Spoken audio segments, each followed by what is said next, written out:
Aloha and welcome to this introduction to version control and configuration management. These are probably two of the most important concepts in all of software engineering, so I'm really excited that you're going to spend a few minutes learning about them. The reason why they're so important is because software is written as a combination of a whole bunch of different things, different modules, different languages, different applications, different libraries, and all of these things can be changing over time.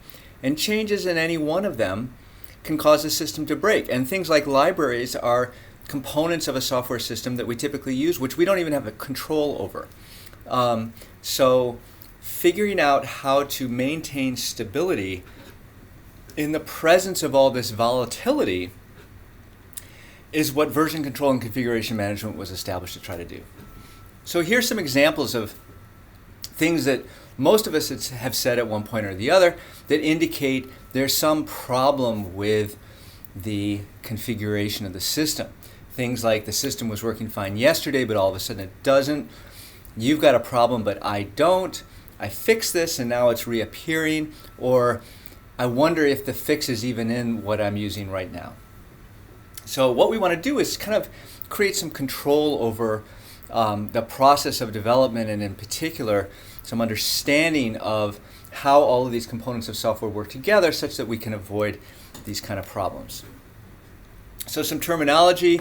I don't really like terminology that much, but it actually helps clarify things in this case. We're going to talk about configuration management as the process of identifying and tracking all the elements of a system so that we can actually figure out what's changed in the event that things aren't working the way that they're supposed to and they were previously.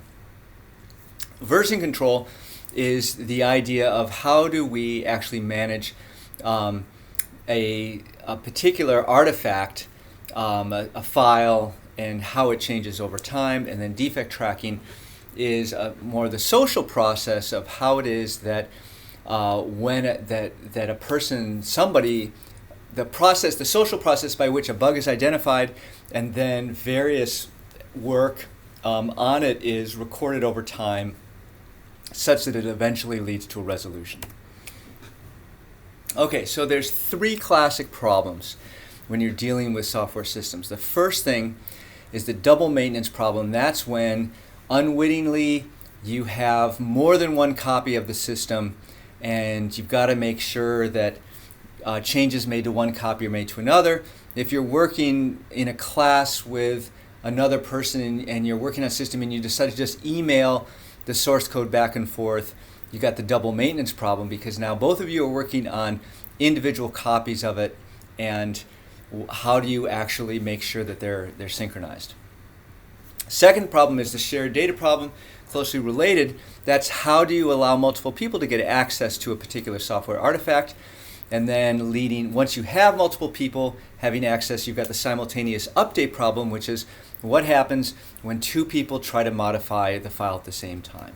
Okay? And when things don't work correctly, you get this notion of clobbering, which is that one person made changes and those changes magically disappear because they were overwritten by somebody else. So let's look at a few different solutions to that problem that have occurred over time. Actually, we won't get there quite yet because first we're going to talk about the difference between versions and configurations. You can see here that files exist in multiple versions. So here's foo.java kind of going through various versions over time.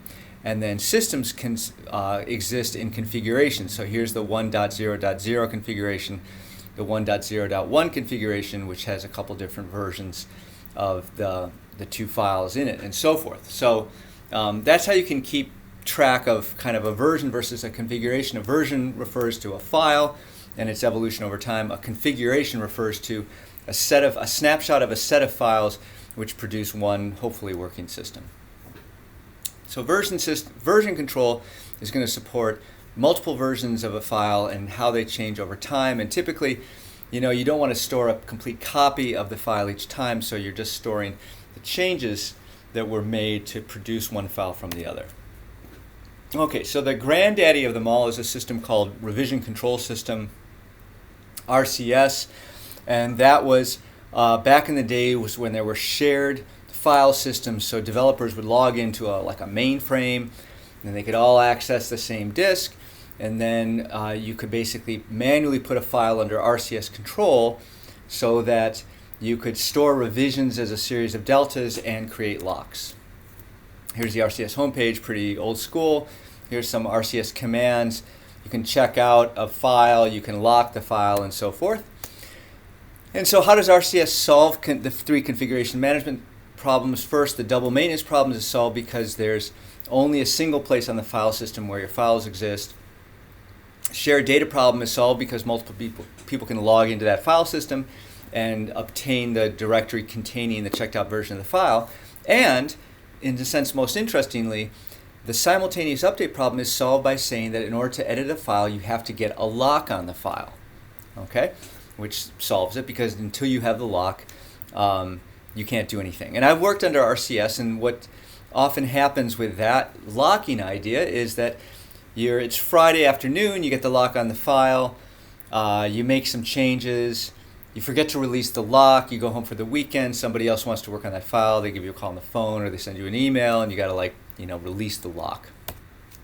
Okay, RCS, kind of it's the seminal version control system, not used much anymore because there's much better ones, and in particular this idea of locking is a concept that seemed like a good idea at the time, but really put a lot of friction into the development process. So that was replaced, or the next step in the evolution was this thing called concurrent version systems, where you used RCS, but then you had a client-server architecture so that people could actually log into a server from any machine that they were on, and instead of having to obtain a lock on the system, instead what would happen is everybody could work on the software at the same time, and then when they tried to commit their changes, as long as they weren't committing changes to the same line, the CVS system would basically merge things together at commit. So it's the idea of optimistic locking, the idea that most of the time,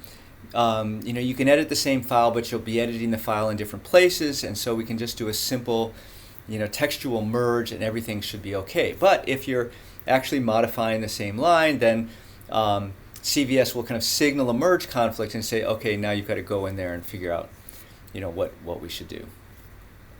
Okay, so there's the CVS homepage, and again, you've got this kind of checkout, commit, update, merge conflicts. Very simple kind of approach to doing collaboration with this golden centralized repository and then people checking out files. So the double maintenance problem solved because CVS uses RCS as its way of keeping a single master copy. The shared data problem exists because multiple developers can create local copies of the master copy, but is solved by the fact that your local copy isn't really important in the sense that until you check it back in and get it back into the centralized server, it's not really part of the archival part of the system. It's just this temporary version that you have. And finally, the simultaneous update problem is solved in kind of an ingenious way. Really, the biggest thing that CVS did was say, it's okay for people to edit the same file at the same time. We're not going to have any locks. Instead, we're just going to detect conflicts when two people try to merge the same file. Okay, summary of CVS. Basically, server architecture, client-server architecture, but we have a centralized server that provides the master copy. CVS then led to a new system called Subversion, where the basic insight was, using RCS as the backend is kind of, we could do better than that. We could have a database backend and get a lot of benefits from that. Subversion now is a system that many people use. I think it's the most popular, kind of open source configuration management system based upon this centralized model. There's the home page for it. Has a lot of advantages over CVS, so almost everybody's going to use Subversion these days. Yet we've really, at this point, gone, I think, for the most part, beyond Subversion, for the most part because of GitHub, which is now kind of the hottest hosting service for open source code, and they use Git, and they've created some technologies around Git to make it easy enough to use that that most people are using it. Indeed, in this class, you're going to be using Git. So the cool thing about Git is that it now gets rid of this notion that we need to have a centralized repository for the source code. Git is a so-called distributed version control system, which means that every single person has a complete copy of the repository. Okay, there's no centralized version. It's just everybody. There's copies of the repositories associated everywhere, and then people operate on their own repository, and there are commands to share components of repositories among each other. Okay, so you can, using Git, simulate the kind of Subversion centralized repository model. And in fact, most people, when they're using a service like GitHub, basically think of the repository instance that's stored at GitHub as the master centralized repository, and the local repos that you have as being temporary and not kind of first class. However, Git supports many more kinds of collaboration, social collaboration models, and that's what makes it so cool. So here's the homepage for Git. Git versus SVN. I think the basic advantage of Git is that it enables many more kinds of collaboration than the centralized model supports. The advantages of Subversion is that it's simpler, and there's no such thing as rebase and lots of kind of fairly complicated concepts in the Git model because it supports just many more kinds of workflows. Okay, so let me kind of try to give you a simple notion of the difference between centralized configuration management and distributed. In the centralized one, we've got this centralized repository, and then we've got this user in orange, and the user can basically add things to that repository. And if you have another user, that user can add things to that repository. And if you have another user, that user can add things to that repository. But there's still really, in a sense, only one repository. And then there's multiple users that kind of, in various places that are adding stuff over time to that centralized repository. In contrast, in the distributed configuration management workflow model, every repository is associated with a unique user, and instead of having commits of little pieces to that centralized repository, when a new user wants to get involved in the system, what happens is they make a copy of that complete repo. Okay, and so now that second user can go off and do all sorts of stuff in their own repo, and it's not shared at all with the first repo. So now that second user has made some commits, and they're working on their repo, and the first user doesn't know anything about that.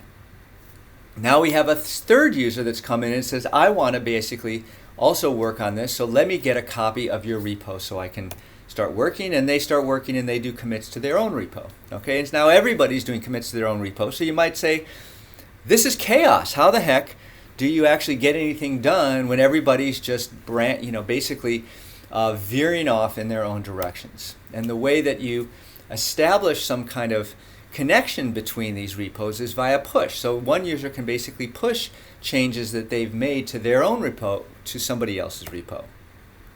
In addition, if you want to get changes from somebody else's repo, you can pull them. Okay, so as you can see, this is much more complicated and requires some kind of out-of-band social process that helps people figure out, do I want to be giving my changes to somebody else? Do I want to be getting changes from some other person?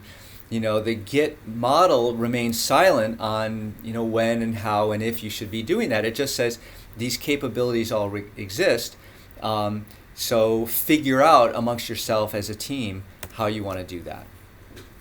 There's a bunch of other configuration management alternatives, including Visual Source Safe and ClearCase. There's commercial versions. In this class, we're going to kind of restrict ourselves to Git and GitHub at being the kind of the most popular open source alternative at this time. Okay, thanks very much, and I hope you enjoy the remainder of this module.